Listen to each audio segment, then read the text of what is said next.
Hello students, आज की video में हम सीखेंगे treatment of sickle cell anaemia. Anaemia के ट्रीटमेंट को समझने से पहले मैं आपको कुछ इसके सिम्टम्स बताना चाहूँगी। सिकल सेल एनीमिया में एक्चुअली में जो रेंज है सिम्टम्स की वो काफ़ी वेरी करती है। इनिशियल स्टेजेस में अगर ये बहुत ज़्यादा स्टार्टिंग के स्टेजेस में है तो इसमें कोई सिम्टम नहीं आते हैं। बेसिकली इट्स एसिम्प्टोमेटिक, बट धीरे धीरे जैसे जैसे केस सीवियर होता जाता है ये देखा गया है कि ये कभी कभार आपका एक्सट्रीम केसेस में पहुंच जाता है और उस टाइम पे बहुत सारे सिम्टम्स देखने को मिलते हैं। इसका जो सबसे मोस्ट कॉमन सिम्टम है वो है आपका बोन पेन, ठीक है, हड्डियों में दर्द। उसके अलावा एक्चुअली इसको आप पेनफुल क्राइसिस समझ सकते हैं। बहुत सारे बॉडी पार्ट्स में पेन होना स्टार्ट हो जाता है, जैसे कि bone pain, chest pain, liver pain. ये मैं आपको बात कर रही हूँ नॉर्मल अडल्ट पर्सन्स की। लेकिन अगर किसी ओल्डर पेशेंट को ये सिकल सेल एनीमिया डायग्नोस होता है तो उस केस में उसको वैसो ऑक्लूसिव प्रॉब्लम्स भी देखने को मिलती हैं।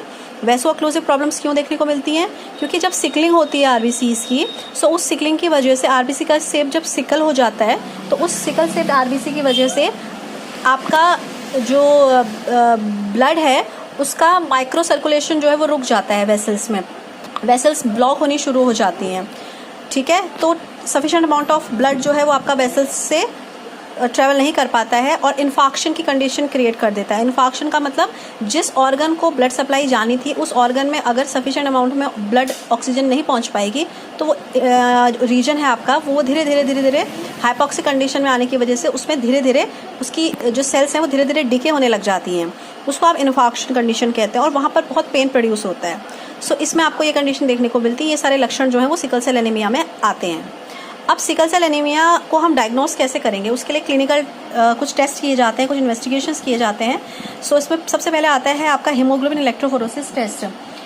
हीमोग्लोबिन इलेक्ट्रोफोरेसिस टेस्ट में एक डेटा निकल के आता है जिसमें हेमोग्लोबिन के काइंड पता किए जाते हैं। जो सिकल सेल एनीमिक पेशेंट होगा उसके ब्लड रिपोर्ट में हेमोग्लोबिन ए एब्सेंट आता है। हेमोग्लोबिन एस की परसेंटेज सबसे ज़्यादा आती है, अराउंड 80 to 95% आपका हेमोग्लोबिन एस रहता है और हेमोग्लोबिन एफ वो करीबन 2 to 20% रहता है। सेकेंड इन्वेस्टिगेशन रहती है sickle solubility test.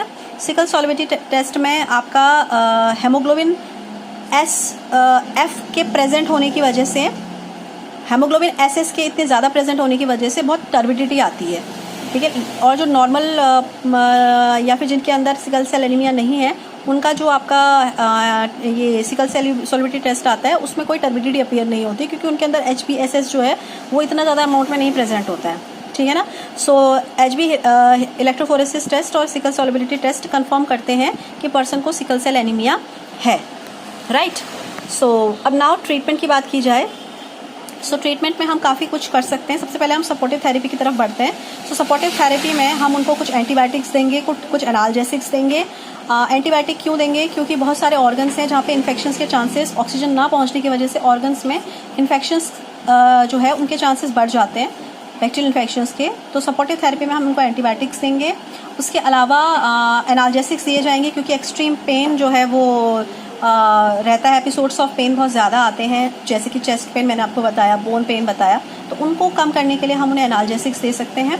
Opioid analgesics भी इसमें सजेस्ट किए जाते हैं to prevent that episodes of excessive pain crisis. उसके अलावा अगर कोई प्रेग्नेंट वुमेन है और उनको सिकल सेल एनीमिया है, नेटल कंडीशन या फिर बच्चे को, आने वाले बच्चे को सिकल सेल एनीमिया ना हो उसके लिए एक प्रिवेंटिव ट्रीटमेंट लिया जाता है, ठीक है।